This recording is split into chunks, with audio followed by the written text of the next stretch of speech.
Bonjour et bienvenue sur la chaîne Synesthésie.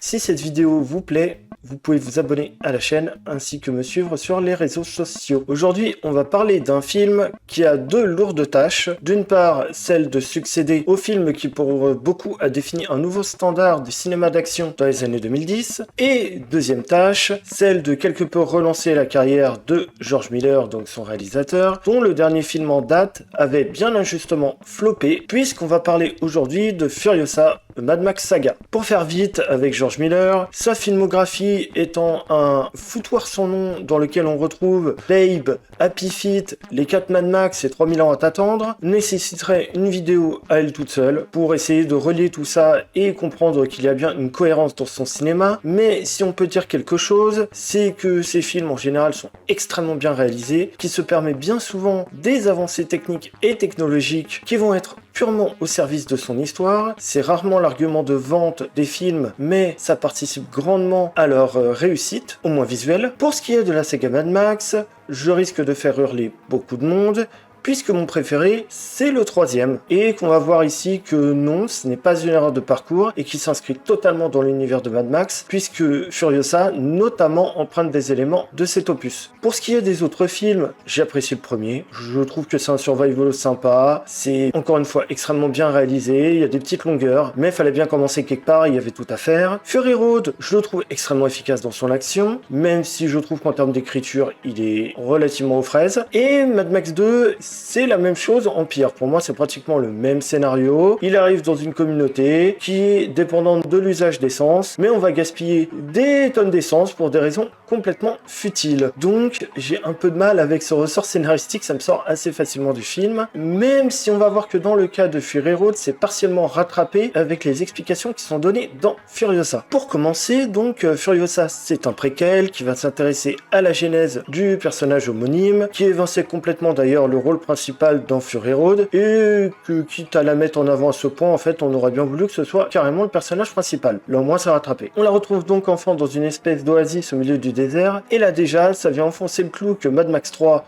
c'est pas bête. Dans ce monde, avoir accès facilement à des ressources, c'est la clé de la survie, loin des guerres de gangs décérébrés, d'autant qu'on nous montre brièvement que les gens de cette oasis ont recours à des énergies renouvelables, et donc n'ont aucun intérêt à se battre pour du pétrole, puisqu'ils n'en utilisent pas. Et c'est donc dans ce cadre que la jeune Furiosa est enlevée par des éclaireurs d'un certain Dementus, qui est une espèce d'illuminé complètement fou, qui, apprenant d'où vient la gamine, va se mettre en tête de retrouver cet endroit pour avoir accès aux ressources, et va donc mettre en place un exode de toute sa petite tribu jusqu'à cette terre promise, avant de tomber sur une autre communauté qu'on a déjà vue dans un film précédent. Déjà, ça semble évident, mais oui, c'est réalisé d'une main de maître, les plans sont juste magnifique, que ce soit les paysages, ce qui change un peu de Fury Road d'ailleurs, on va avoir beaucoup de plans larges sur des paysages, sur des groupes de véhicules, des plans très très larges en fait qui vont pas forcément être dans l'action, et ça c'est quelque chose qui change pas mal par rapport à l'opus précédent et qui nous permet de respirer un petit peu en fait, et de respirer notamment dans un monde où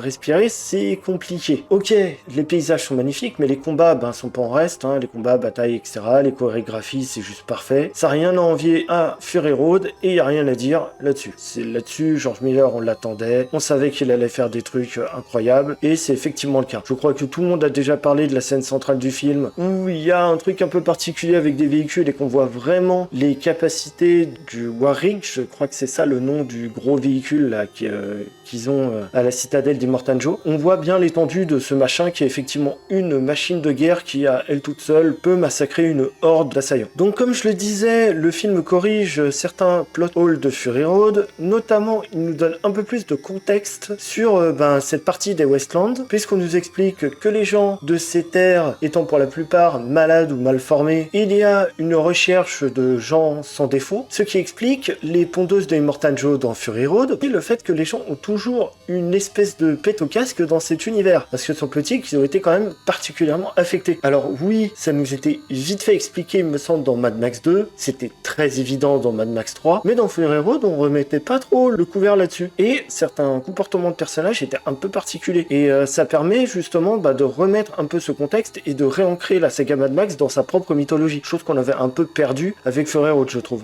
On avait certes un excellent film d'action, Mais il se passait dans quoi? Par un désert, on avait vite fait des éléments de background sur Furiosa, mais bon, c'était pas ouf, parce que justement, il y avait plus que des ruines. Or là, on va vraiment voir d'où elle vient, et en fait, la transition qu'elle a dû faire entre son monde d'origine et le reste du monde, entre guillemets. Donc c'est assez intéressant comme point de vue. Et c'est un truc qui manquait à Fury Road. On va également, et c'est un truc qui m'a un peu fait flipper à un moment donné, passer un petit moment dans la citadelle d'Immortan Joe, et j'avoue que c'est vraiment l'aspect que j'avais pas aimé dans Fury Road, parce que c'était un peu surfait, je trouve. Ce côté, mais pourquoi les gens ne se barrent pas de la citadelle, étant donné que le type est très clairement un putain de despote, qui a le droit de vie ou de mort sur tout le monde. Or la citadelle étant, c'est 3 cailloux en fait, donc il y a totalement moyen de se barrer.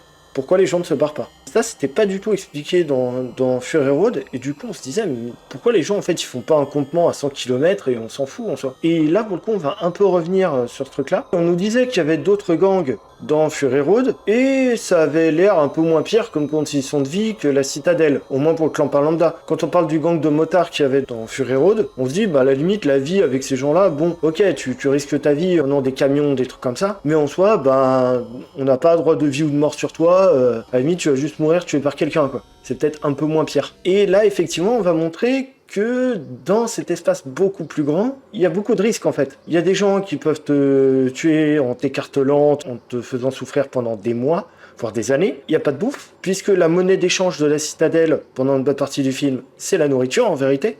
La citadelle ne produit pratiquement pas d'armes, si ce n'est les véhicules. Elle produit que de la bouffe dans un premier temps. Et c'est leur principale monnaie d'échange. En fait, les autres, les grosses entités comme ça, similaires à la citadelle, n'ont pas de nourriture, en fait. Ils échangent des armes, des trucs comme ça, mais ils n'ont pas de bouffe. La citadelle est le seul endroit où il y a quelque chose qui peut pousser à l'intérieur, notamment grâce à l'eau qu'on voyait notamment à la fin de Fury Road. Et c'est en fait leur monnaie d'échange. Sauf qu'une fois qu'on a vu ce monde extérieur à la citadelle qu'on ne voyait pas forcément, on comprend beaucoup mieux pourquoi la citadelle c'est un endroit aussi important et pourquoi les gens ils y restent en fait. Pourquoi c'est moins pire qu'ailleurs? Parce qu'ailleurs, tu risques juste de crever de soif. En fait, tout simplement. Sauf que ça, c'était pas spécialement montré, en fait. On s'appuyait que sur le côté ultra négatif de la citadelle, alors que, ok, c'est un despote, etc., mais il y a de la bouffe, et c'est le seul endroit où il y a de la bouffe. Encore une fois, dans cette saga, comme pour introduire Furiosa, ce sera un film de vengeance, donc comme le premier Mad Max. D'ailleurs, il y aura des allusions en termes de plan au premier film, puisque la véritable quête de Furiosa va être la vengeance contre ceux qui ont tué sa mère notamment. Mais là, au premier film, à son époque, était quasi expérimental. D'une part, probablement, un manque de budget, et aussi, parce que c'était pas une franchise établie. En 2024, on a de quoi mettre en scène des choses absolument dingues. Et ça va permettre de placer en toile de fond une intrigue beaucoup plus grande, beaucoup plus creusée, ainsi qu'une véritable guerre, tout en nous amenant au personnage tel qu'on l'a rencontré dans Fury Road, qui était un personnage qui n'avait rien à voir. On part sur un personnage, certes relativement intrépide, etc., mais qui est en position de faiblesse, alors que dans Fury Road, on a affaire à un personnage qui est complètement installé comme étant le bras droit du Immortan Joe. Et la question était de savoir comment cette personne qui est une monnaie d'échange au départ, comment ce personnage-là est devenu le bras droit d'une des personnes les plus importantes de la région. Et le film y arrive très bien en fait.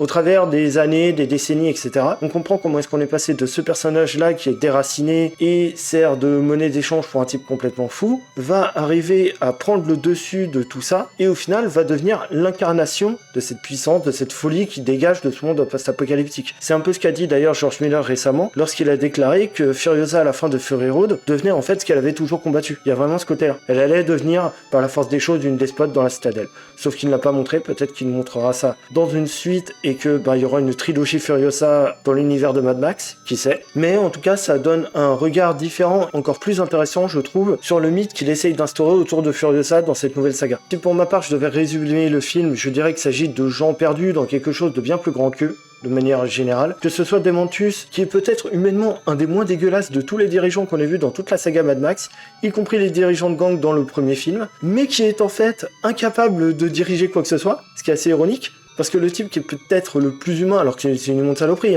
mais c'est peut-être le plus humain de toute la saga Mad Max, et le seul qui en fait n'arrive jamais à diriger quoi que ce soit. Ça en dit beaucoup, je trouve, sur cet univers et sur les priorités de cet univers qui ne sont plus du tout humaines du coup. Puisque ce personnage de Demantus a avec lui un type qui est en fait un garant de la connaissance historique, etc., et qui a tout plein de définitions tatouées sur son corps pour éviter de les oublier, etc. Et que je suis pas sûr qu'on ait vu ça ailleurs dans la saga Mad Max. A priori, j'ai pas l'impression que Immortan Joe a ça par exemple, et il y avait pas ça ça dans les précédents opus. Donc ça montre que le personnage est quand même un peu plus enclin à la culture, etc. que ses prédécesseurs, en tout cas en termes de saga. Pourtant, c'est le seul qui va jamais réussir à diriger quoi que ce soit. Donc c'est assez rigolo. Que ce soit Immortan Joe qui est complètement dépassé par le destin de Furiosa en fait. C'est que lui il va finir par être acteur de seconde zone dans le destin de la réelle héroïne de cette saga. Ou alors, pareil de Max qui est complètement dépassé par Furiosa dans son propre film, savoir Fury Road. C'est vraiment une saga qui va mettre en avant un personnage, mais en même temps, ce personnage qui supplante un peu de par son destin tous les autres, elle aussi, elle est à un moment donné soumise à une aide qui va l'amener vers son destin, mais qui est une aide de quelqu'un qui, pour un moment en tout cas, la dépasse sur tous les points. C'est-à-dire qu'elle se fait dépasser par quelqu'un. Et au final, elle est quand même soumise à son envie de vengeance quelque part. Donc elle aussi est soumise à quelque chose de beaucoup plus grand qu'elle, et on nous fait donc comprendre que la vengeance est quelque chose de bien plus large dans cet univers que les héros, que les gens, etc. Donc encore une fois, un sentiment relativement négatif qui est mis en avant. Là où le film réussit, c'est que ça veut pas dire que ces personnages s'effacent au profit d'autres personnages, ce qui était le principal défaut de Fury Road, justement, comme je le disais avec Max qui était complètement effacé. Là, ils coexistent tous à l'écran, et la réussite ou la chute d'un personnage, c'est un truc qui est toujours intéressant, c'est toujours filmé de manière intéressante, on va pas le mettre au second plan en mode ouais, ce personnage on s'en fout et basta quoi. Et c'est pour ça que je trouvais ça vachement intéressant dans sa construction. C'est un truc qui veut créer une fresque mythique et qui y arrive, avec son écran d'ouverture, notamment l'écran d'ouverture qui est une iconisation absolue de la motorisation. C'est génial, on dirait une presque romaine, mais avec des moteurs. C'est particulier comme truc. Aussi, je parlais de ma crainte de voir le film se passer en bonne partie dans la citadelle. Ce sera pas du tout le cas, puisque les autres environnements sont pour le coup bien plus intéressants et on nous les montre enfin. On en parlait dans Fury Road, maintenant on les voit. On voit comment ça fonctionne, on comprend comment fonctionne en fait l'économie bizarre de cet univers qui est basé toujours sur des choses ultra matérielles en fin de compte. La chose étant la moins matérielle, c'est la bouffe. Et la bouffe est présentée comme un argument purement matériel par la citadelle d'Immortan Joe en plus. Donc on est clairement dans une société ultra matérialiste malgré qu'on soit dans un post-apo et que plus rien n'ait d'importance en fin de compte. Le matériel est le seul truc qui importe, à savoir les armes, de quoi se déplacer et de la bouffe. Ce qui est beaucoup plus logique, même si dans les opus précédents, on a toujours affaire à des sociétés qui avaient trouvé un moyen de bouffer et qui, dans le cas du 3, avaient même des sources d'énergie. Ils étaient relativement notarcis, les types, dans Mad Max 3. Là, pour le coup, c'est intéressant parce qu'on amène enfin la nourriture comme étant le pilier principal de cette saga et de la citadelle, qu'on nous montrait absolument pas. Le combat final, pour en finir avec le film, c'est du grandiose de A à Z. On reprend pratiquement les codes du western, les codes du premier Mad Max aussi, qui était génial dans sa scène finale, et il devrait en prendre de la graine pour Dune, parce que là, en termes de scène d'action, c'est un autre niveau, c'est grandiose à chaque instant, et Miller, il gère son médium de bout en bout, notamment, il se permet de nous skipper une période de guerre à un moment donné, mais lui, il peut se le permettre. Il nous a montré du grand spectacle. On n'a pas besoin d'avoir 12 milliards de scènes de baston, etc. On a compris en quoi ça consistait, les scènes de guerre dans cet univers. On sait qu'on va avoir ça pendant une durée assez longue et que ça va être une boucherie. On n'a pas besoin d'en voir plus, en fait. Il peut se permettre de mettre des inserts, des trucs un peu plus stylisés, etc. Il n'y a pas de problème. On a vu à quoi ça ressemblait. Alors que typiquement, les combats d'eau de verre dans Dune, on les a pas vus. On les cherche encore. Et la seule fois qu'on aurait pu en avoir, ça a été skippé maladroitement sur le combat final en plus. Donc là, non, Miller, encore une fois, gère à fond son médium. Il sait exactement ce qu'il fait. Et c'est un bonheur. Si je devais citer un point négatif pour finir, ce serait les ellipses un peu trop violentes.